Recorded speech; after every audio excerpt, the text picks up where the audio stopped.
In an emergency situation, people know that they can call for help using the 911 phone number in the United States, and they will be connected with an operator for assistance.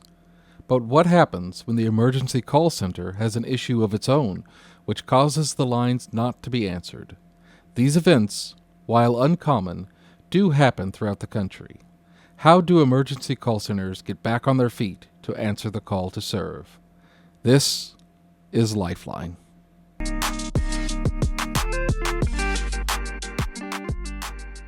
Hello, and welcome back to another episode of Lifeline 911 with your host, Erica. Hello. I'm your co-host, Gary, and today we are discussing what happens when a 911 center goes dark. So these are instances... Dun, dun, dun. These are instances where, for whatever reason, the emergency telecommunicators are not able to field the phone calls in the way that they'd like to. And it's not as uncommon as you might think. I was looking on the NINA website, and they did a survey in 2024, and they said that more than 3/4 of emergency call centers have experienced service outages that impeded 911 calls in the previous 12 months. Wow. 7% of them had 10 or more of these outages. So, wow. It's certainly something that can happen. But, they kind of, they can happen for many reasons. You might have... Sure. A hurricane blow down your center, and then you can't really take calls there. You could have, power outages that are for an extended period of time. Or you natural could disasters, things happen. Yeah. Mm-hmm. Or you could even have human, man-made disasters where you've got somebody, a worker that cuts a cable they're not supposed to on a light pole. I actually found that in April of 24, they had outages in Nebraska, Nevada, South Dakota, and Texas that were all due to a worker just cutting the wrong wire when they were, digging a light pole. So. Wow.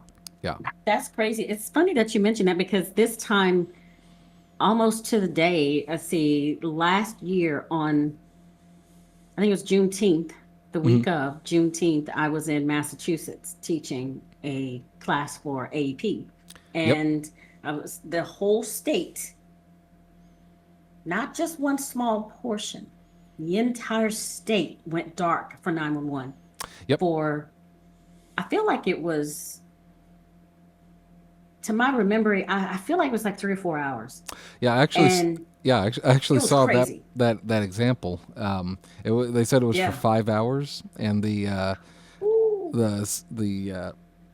people in the Bostonites were told if they had an issue to just pull the fire alarm boxes, because they also had the Celtics championship, Celtics, whatever the Boston basketball team is. Celtics. There you go. Shame on you, Gary. Wow. I go hard in the paint. Shame on you.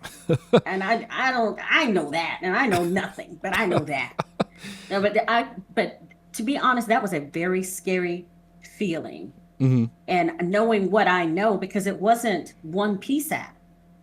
And I'm in the classroom with this group of our colleagues, and this is their PSAP, and they're looking down at their phones and they're going, WTF. But they didn't say WTF. Yeah. Knowing some of them, yes. Yeah, I was like, what happened? They're like, 911's down. I was like, oh, okay. And in my mind, I immediately think, just flip the switch like we do. Mm-hmm. Because we flip the switch when it goes sideways. We just, here you go, San Antonio, hook us up. But they didn't have that. They said, no, you don't understand. All of it. I said, all of what? The state. I'm sorry, excuse me, what now? The state? I never left a building, went to the store, I panic bought, okay? I panic bought everything I was going to need. I went to my room and I bolted myself in. I'm like, I'm not leaving this room it's the until purge. This is fixed. But I did. I can honestly say that freaked me out because it wasn't like APSAP and they just rolled over to the next PSAP because just about everyone has a backup to a backup to a backup. Mm-hmm. This was the whole state. Yeah. Yeah. And I was And I was kind of curious about that because I've never. I mean, these things happen frequently, and most people will never notice that because you're never gonna sure, really call 911. I mean, you might. The average no, person might, maybe half a dozen times call 911 in their entire life. Um, and that's a lot when and you that, think yeah, about it. yeah. But most of the time, if these happen, you're not even going to know about it until you get home and watch the 5 o'clock news. And they're Then like, they oh, go 911. Yeah, yeah. So to actually be there and be aware of 911 not being available, emergency services, police, fire, EMS, all cut off, really. Like, how did that make you feel as really a citizen in the know at that time? Because you, since you were actually in their PSAP when they're like, oh, none of this stuff is working, like, it was pretty scary, I guess. it was because I'll be honest, I almost didn't. I thought they were pranking me, to be honest. I thought they would. I don't know why I would think that they would, but just, your brain just doesn't want to accept that. So remember, I told you I was thinking, oh, okay, well, you're PSAP. They're like, no, no, no, all the PSAPs. I'm like, what are you talking about? I couldn't process what they were telling me. And when they said, and what was good about this was there was only a couple or three of them from the same PSAP, now that I think about it. So there was multiple PSAPs in the room, but this one hosted the class. So, I've got like three or four different towns here. Mm-hmm. And so when they started saying all of it, and I'm like, what do you mean all of it? They're like, mine's down, mine's down, mine's down, mine's down. I'm like, uh, huh? Yeah, yeah. So, And right about that time on cue, what would be the same as an Amber Alert comes across, and it's giving, I can't remember. I should have screenshot it and saved it because it's like a moment in history that messed me up. I still ain't right, but it was like a public service announcement.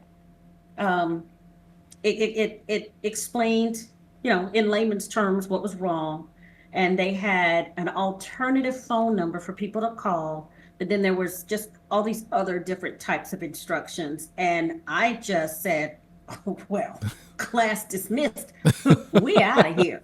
I literally did. mm-hmm. I'm like, we are deuces. Let's go.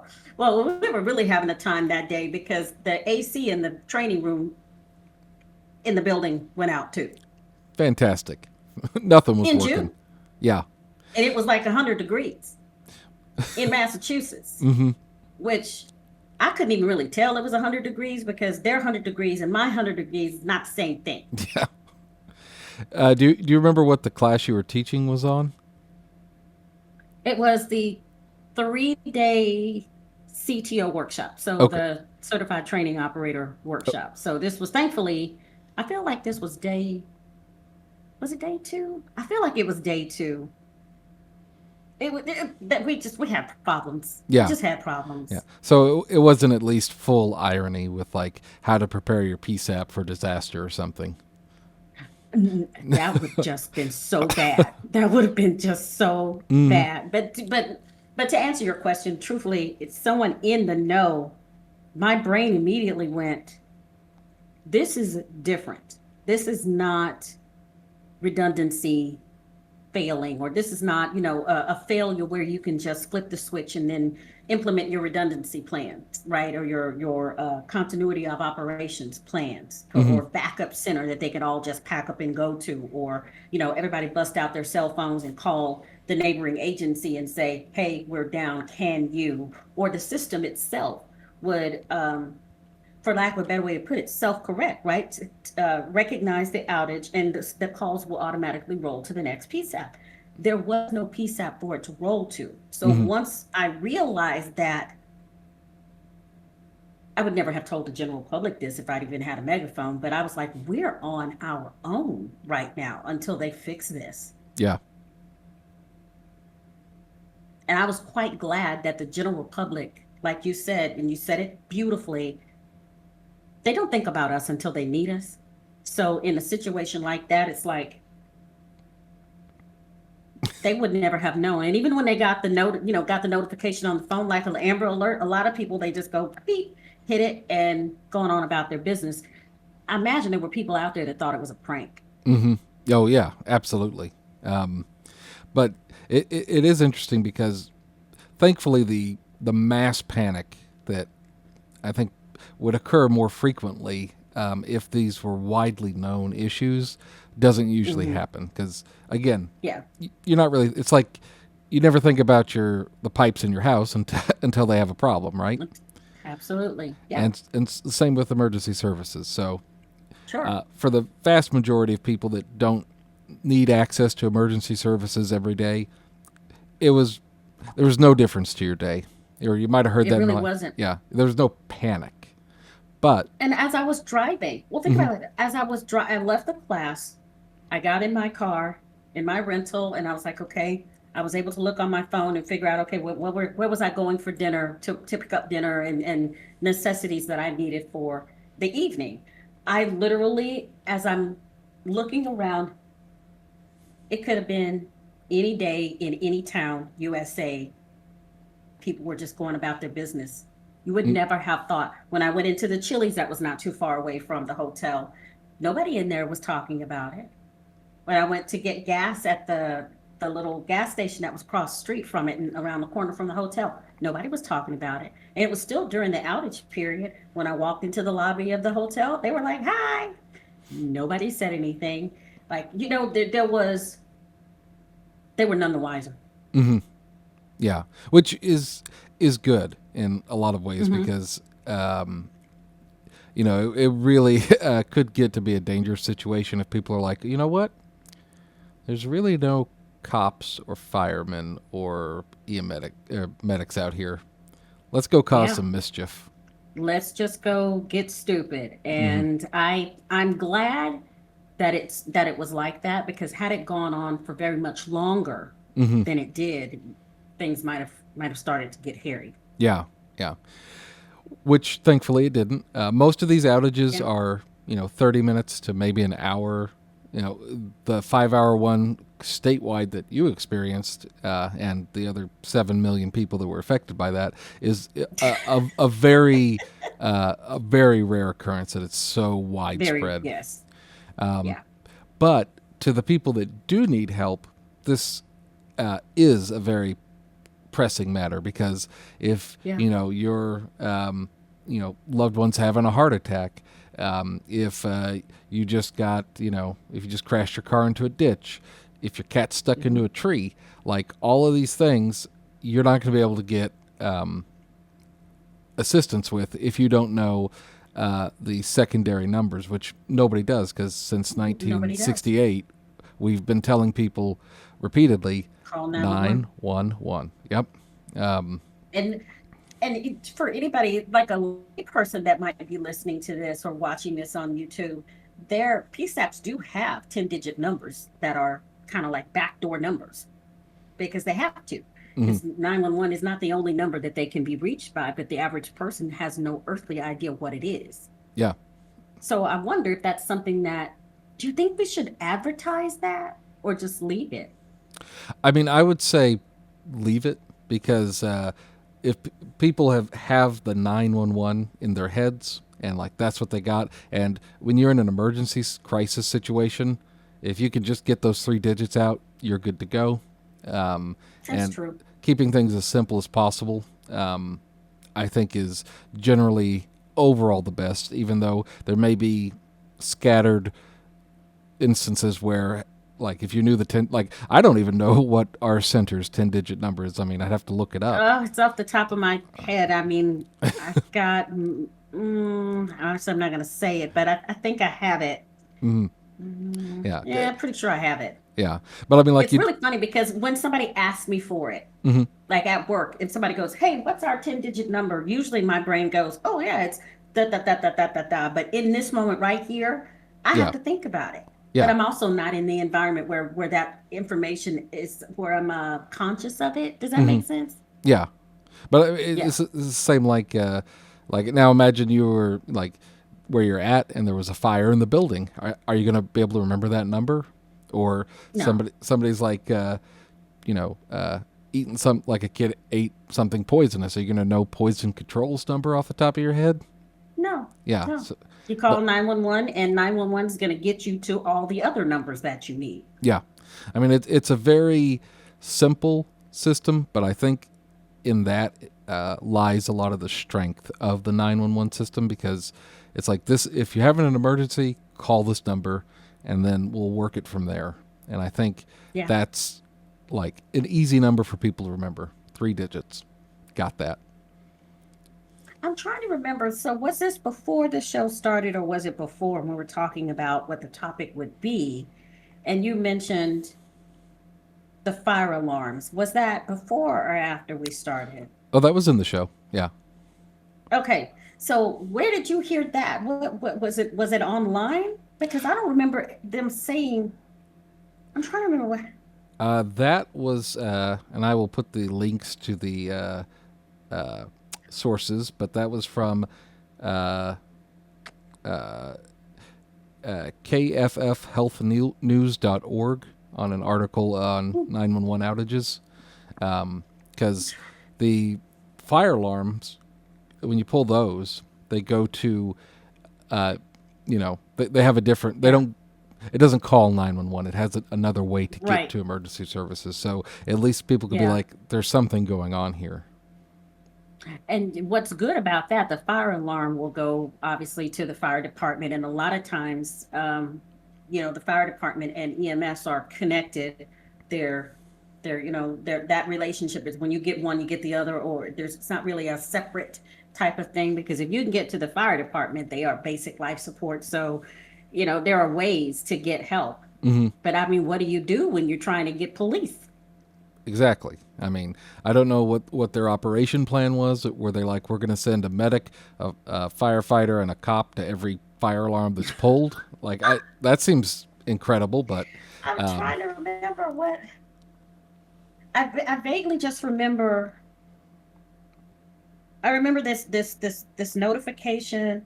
I remember this phone number, but I don't remember if there was anything like that. Now my brain, the memory is so tricky. mhm. Your When you think of something, your brain attempts to put it in there. And I'm Yeah, like, no, I don't think I recall hearing anything about fire alarms. That's why I was like, did I say that or did you say that? yeah.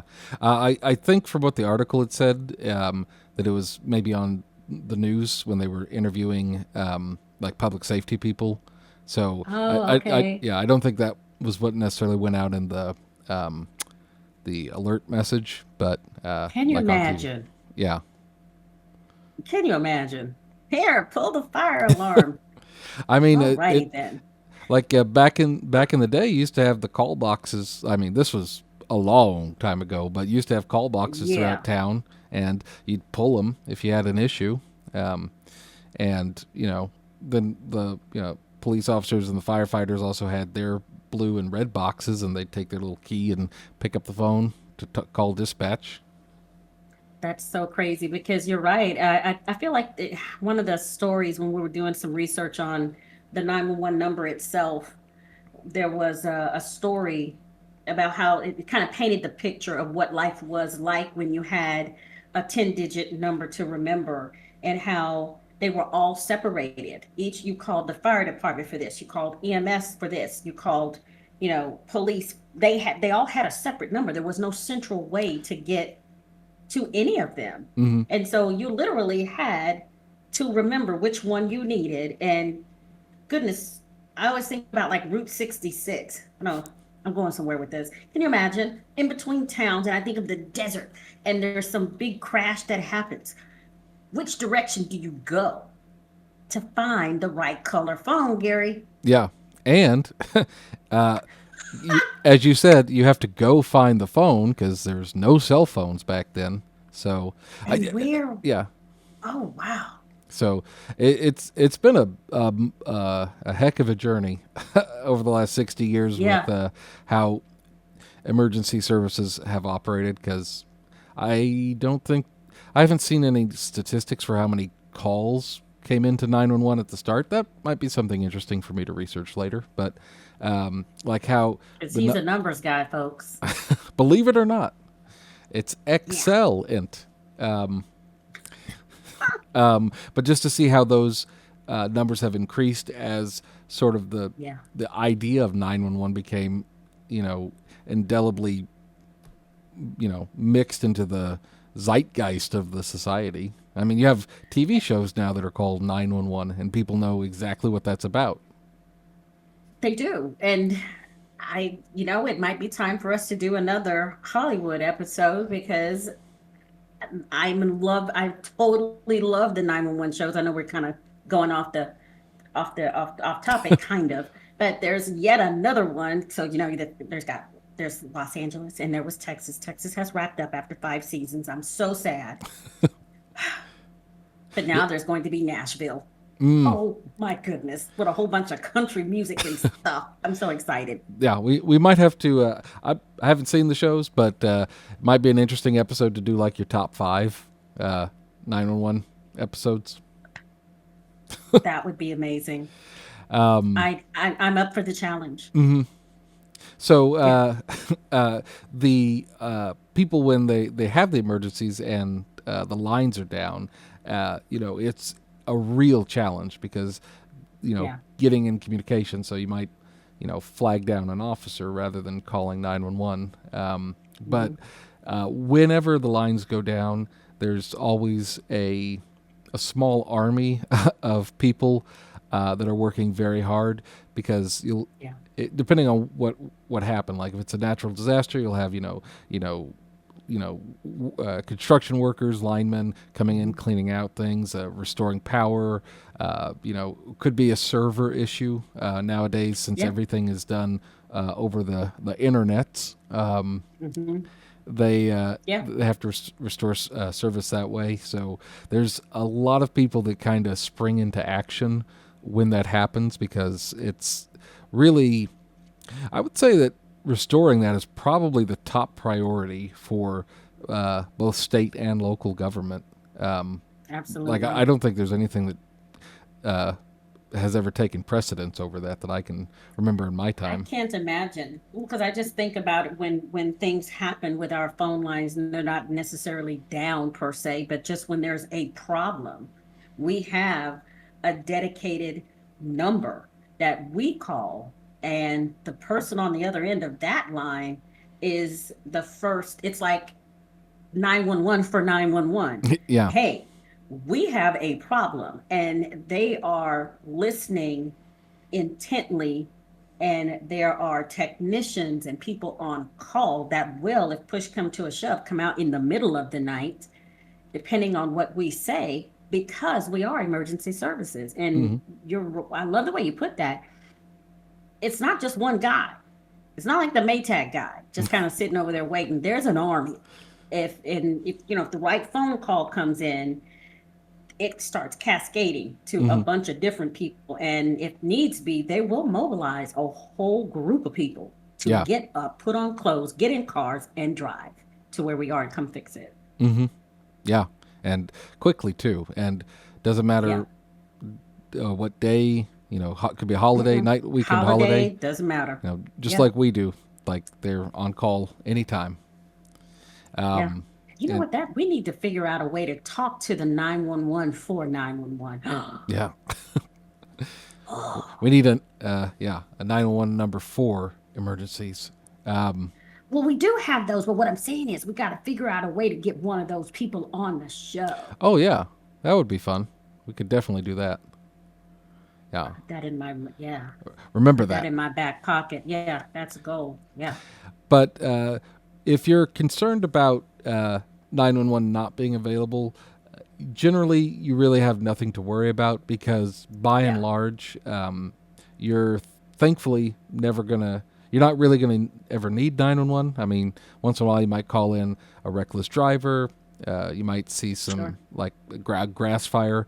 Thankfully, though, very few times in your life do you call emergency services.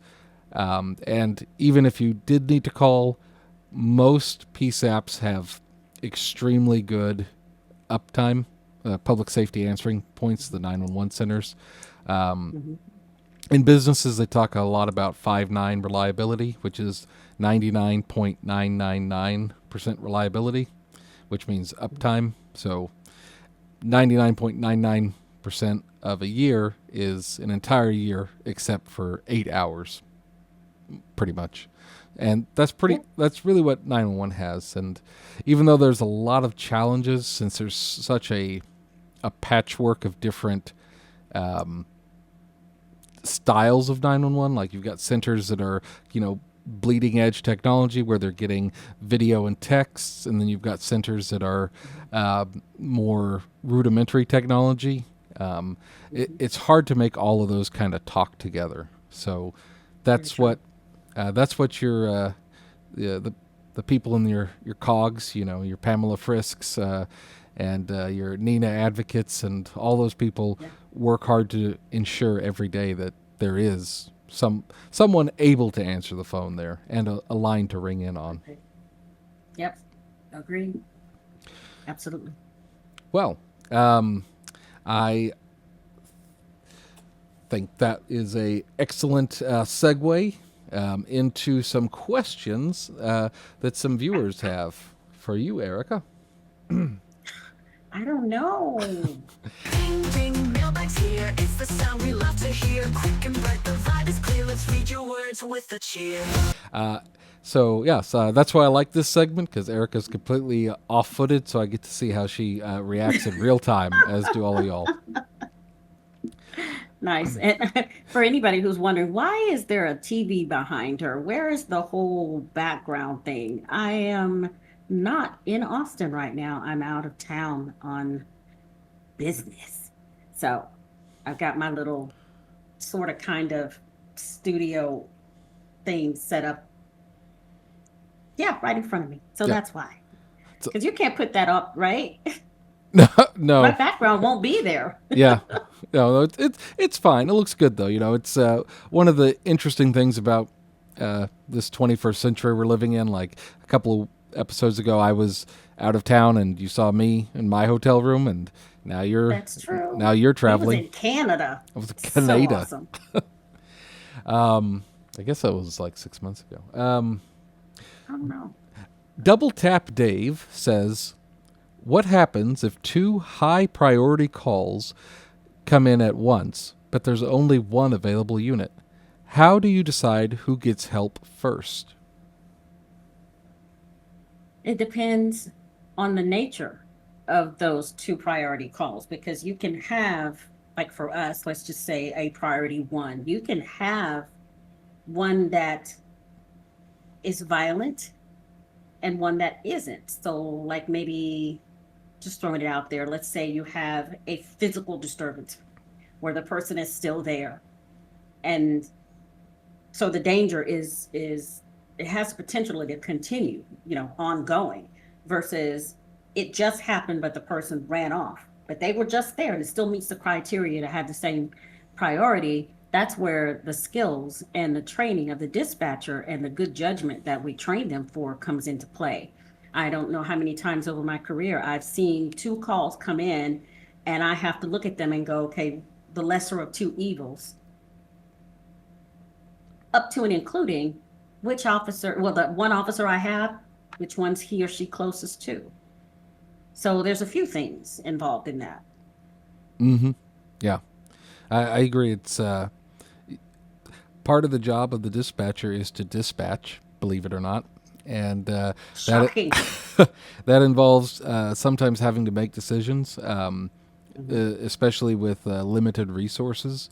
As I'm sure everybody knows, there's been not only a staffing crisis in 911 communications, but also in law enforcement as well. And you've got to make the most good with what you can do, and sometimes there's not a good sometimes there's no clear right answer. So very true. You've got to just do it the best you can and make the choice you can live with when you go home. Absolutely. Yeah, but that's where the good judgment comes in. Yes, good judgment, very critical. Yep. That's why I always Thinking. told my trainees, I was like, think about scenarios when you have some downtime about what you're going to do when it happens. Because if you've already in your brain built a plan, then when it happens, you just go pull that plan out of your filing cabinet in your mind and you activate it. You don't have True. to It's waste very time. County Very true. lineman says, why do some responders show up Love without that name. lights and sirens, even during an emergency? I mean, there's a few reasons why that can happen, but usually, off the top of my head, I would say, let's take a robbery of a home or of a business or something like that, right? Where we know they need to get there quickly, and they will run lights and sirens until they get close enough to where they think that it might be a tip off to the bad guy or the bad persons that they're coming. They need that element of surprise. So a lot of times they will, even in an emergent situation, run lights and sirens to a point, and then they strategically turn them off and proceed. And it doesn't mean that they're coming with any less urgency. It's just strategic. They have to be mindful of how they approach. There's a few things, an element of surprise, there's safety, there's time of day or night, and it might even be if there's, say, a suicidal person, even, or someone who's in the middle of a mental health crisis, if the lights and sirens will trigger them even further. So many things they have to think about. So there's no right, there's no one answer. There's many answers as to why, but they're all legitimate reasons. Yeah, and I would add that I don't think there's ever a time EMS or fire don't respond with lights and sirens when it's an emergency situation. Like if EMS is doing just maybe a transport, they might not have them, but That's true. Yeah, you can't really scare the fire off or make the fire worse That's by true. running lights and sirens. It's going to be what it's going to be. Yeah. So I think that's probably limited to just the blue side. Blues. Night Rider 80 says, I live near a county line. How do you know which police department or EMS should respond if I call 911? Well, the best answer is most people are calling from cell phones, but even if they aren't, they're calling from landlines. If it's a landline, then it's going to go to the PSAP that is designated for them or for your area based on where you're calling from. Cell phone's a little different. I mean, the principle's the same, but it's a little different. Wouldn't you agree, Gary? So it's more about the towers. Yeah, so depending on what generation of cell phone you're talking about, they'll bounce off towers if they're an older cell phone, which is giving you a really, really broad location, up to like maybe 3 square miles or a 3 mile radius.